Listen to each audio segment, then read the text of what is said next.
Hey, this is Mark Silverman. Welcome to the show.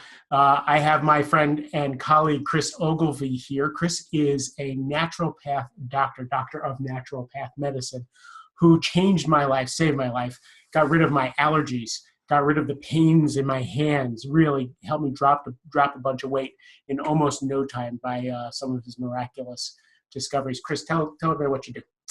I'm a naturopathic doctor, and out west we have a lot of naturopaths, but on the East Coast we don't have as many. We're trained traditionally kind of like your regular MD would be trained. We know Western diagnoses and treatment.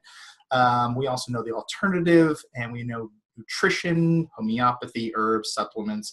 So we try to get to the same place or a better place without pharmaceuticals or surgery, if at all possible. Great. So the reason Chris is here is because I want to talk to my audience and the audience for the Core Leadership Mastery Program about how to add energy when we're going for our goals, when we're trying to make life changes. I need more energy, more focus, and more ability to do what I want to do to get where I want to go.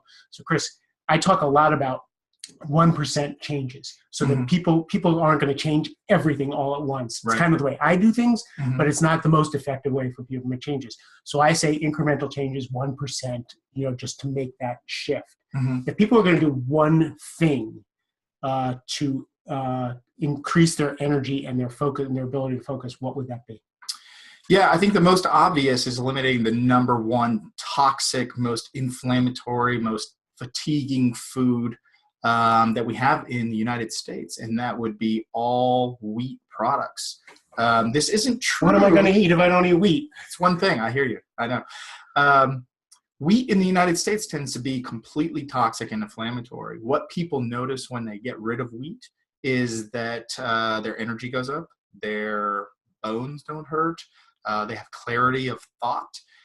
Because of all the chemicals that are used in the processing of wheat in the United States. This doesn't happen in other countries necessarily, but certainly here, I'd give it 1 month. I think you'll be very, very impressed with your changes. Now, this is not gluten-free. Gluten-free means nothing. It's unlikely that you have any issue with gluten in any of the other I love that you say that, because people make fun of the gluten-free thing. Yeah. It's the wheat thing, not the gluten-free thing. If you have a gluten allergy, you can get that tested in your blood. You don't have to buy gluten-free crackers, which are horrible for you because they still have wheat, and that's the problem. It's not gluten, unless you have celiacs or some other, very specific.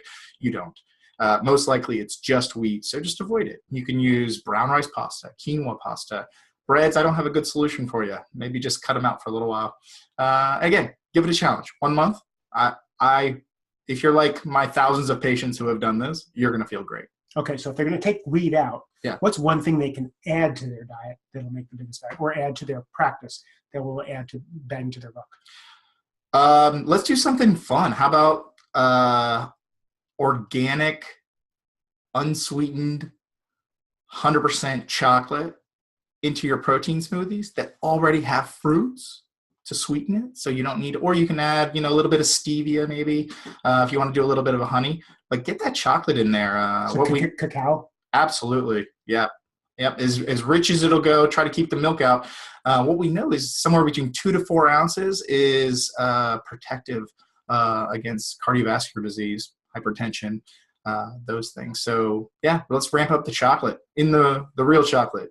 I don't know if Hershey's is doing it right, but let's see if we can get some good organic, high content chocolate, but make it taste good. Add the honey, add the banana, whatever you need to do. Make it taste good. So dark chocolate or cacao, and get rid of the wheat.